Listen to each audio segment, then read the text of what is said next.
David had been the system administrator at Pinnacle Tech Solutions for 7 years, quietly maintaining the digital backbone that kept 300 employees connected, productive, and blissfully unaware of how precarious their technological existence really was. He preferred it that way, working behind the scenes, solving problems before anyone knew they existed, and earning the quiet respect of colleagues who understood that David was the reason their computers actually worked. If you're enjoying this story of office revenge, make sure to hit that like button and follow Office Drama Daily for more workplace justice. Then Pinnacle hired Victoria Chen as the new IT operations manager, and David's carefully ordered world began to crumble. Victoria arrived with an MBA from a prestigious university, a collection of buzzwords that made executives swoon, and absolutely zero understanding of how technology actually functioned in the real world.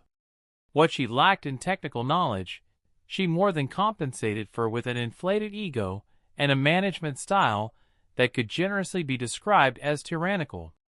David first noticed the warning signs during Victoria's second week, when she scheduled a mandatory meeting to discuss optimizing our human resources for maximum operational efficiency. She stood at the front of the conference room in her designer suit, gesturing at a PowerPoint presentation filled with corporate jargon and completely meaningless metrics. As you can see from this data visualization, Victoria announced, pointing to a pie chart that David was fairly certain she had generated using random numbers. Our current IT infrastructure is operating at suboptimal performance levels. We need to implement a paradigm shift toward more agile, scalable solutions.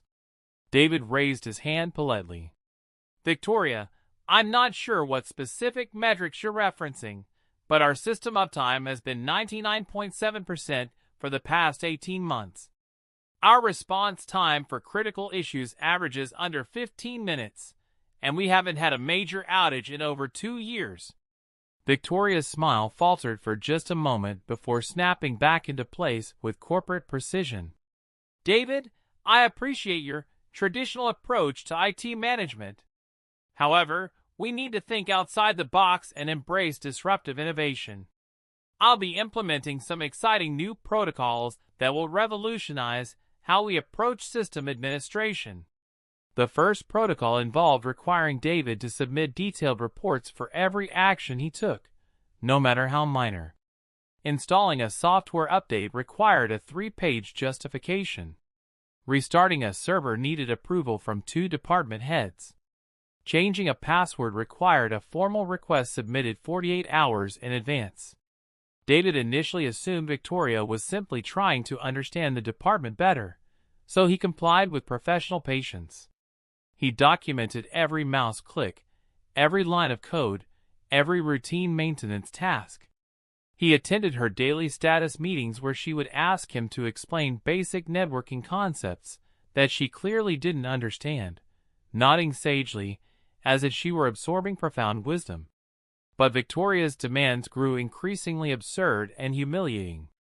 She began scheduling surprise audits, where she would hover over David's shoulder, taking notes on his screen while asking questions that revealed her fundamental ignorance about technology. She instituted a new policy requiring all IT staff to wear business formal attire, despite the fact that David frequently needed to crawl under desks or into server rooms where expensive suits were impractical and potentially dangerous. The breaking point came when Victoria decided to implement what she called Efficiency Wednesday. Every Wednesday, she would randomly select critical systems for David to optimize, within impossible timeframes, usually during peak business hours when any disruption would affect the entire company. When David explained that these demands were unreasonable and potentially dangerous to system stability, Victoria would lecture him about embracing challenges and thinking like an entrepreneur. David, she said during one particularly condescending conversation, I'm concerned about your resistance to change. In today's fast-paced business environment, we need team players who can adapt and innovate. Perhaps you're more comfortable with the slower pace of older technologies? David nodded thoughtfully, maintaining his characteristic calm demeanor. What Victoria didn't know was that David had been quietly documenting every unreasonable request, every instance of her technological ignorance, and every policy violation in meticulous detail. She also didn't know that David's college roommate happened to be Thomas Park, who now served as Chief Technology Officer for Pinnacle's parent company, or that David regularly provided informal consulting for 3 other major corporations in the city. The final straw came on a particularly busy Friday afternoon, when Victoria burst into the server room while David was performing critical maintenance on the primary database cluster. "David, I need you to stop whatever you're doing and optimize our wireless network immediately. The guest Wi-Fi in the executive conference room is running slow, and we have important clients coming in 20 minutes. David looked up from the server, his hand still holding delicate fiber optic cables. "Victoria, I'm in the middle of a scheduled database optimization that can't be interrupted. If I stop now, we could lose data or cause system instability. The wireless issue is probably just bandwidth congestion from the marketing team's video conference. I can address it in 30 minutes when this critical maintenance is complete." Victoria's face flushed with anger. "Don't lecture me about priorities, David. I'm your manager, and I'm telling you to drop everything and fix that Wi-Fi right now. If you're not capable of handling multiple tasks efficiently, maybe we need to discuss whether you're the right fit for this position." David carefully secured the cables and stood up slowly. "I understand, Victoria. I'll take care of the wireless issue immediately." What happened next would become legend in the annals of creative resignation stories. David walked calmly to his workstation and opened what appeared to be a standard network diagnostic tool. In reality, it was a sophisticated script he had been developing for months, a digital masterpiece that would demonstrate exactly how much Victoria had underestimated both his technical skills and his patience. The script was elegantly simple in concept, but devastatingly effective in execution. It would systematically shut down non-critical systems in a carefully choreographed sequence, each shutdown triggering an automated email to Victoria explaining why her previous demands had made that particular system vulnerable. As each system went offline, employees would naturally turn to Victoria for answers, forcing her to confront her complete inability to manage the department she claimed to understand. David activated the script and then walked to Victoria's office with a tablet containing his resignation letter and a comprehensive report detailing every policy violation, unreasonable demand, and instance of workplace harassment he had documented over the past 6 months. "Victoria, I wanted to personally deliver my resignation and this report documenting our interactions over the past several months. I've copied Thomas Park in the parent company's CTO office, as well as HR and the executive team. I thought they might find it interesting reading, particularly the sections about forcing system modifications during peak business hours and requiring formal wear in server environments that exceed 90 degrees Fahrenheit." Victoria glanced at the tablet, her eyes widening as she recognized several emails where she had explicitly overruled David's safety recommendations. "David, I think there might be some misunderstanding here. Perhaps we can discuss." Her words were interrupted by the first wave of panicked employees appearing at her door. The marketing team's presentation software had mysteriously crashed. The sales department couldn't access their customer database.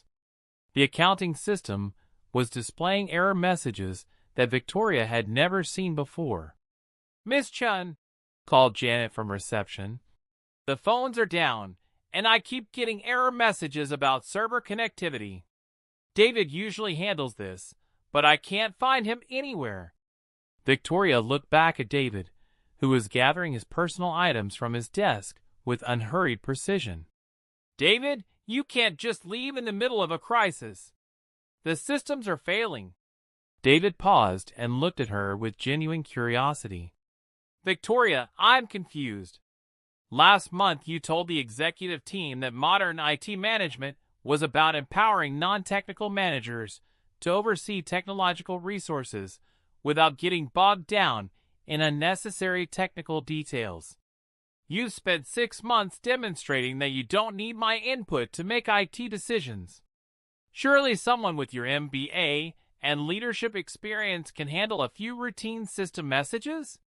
The color drained from Victoria's face as more employees gathered around her office, each with increasingly urgent technical problems that she couldn't even begin to understand, let alone solve.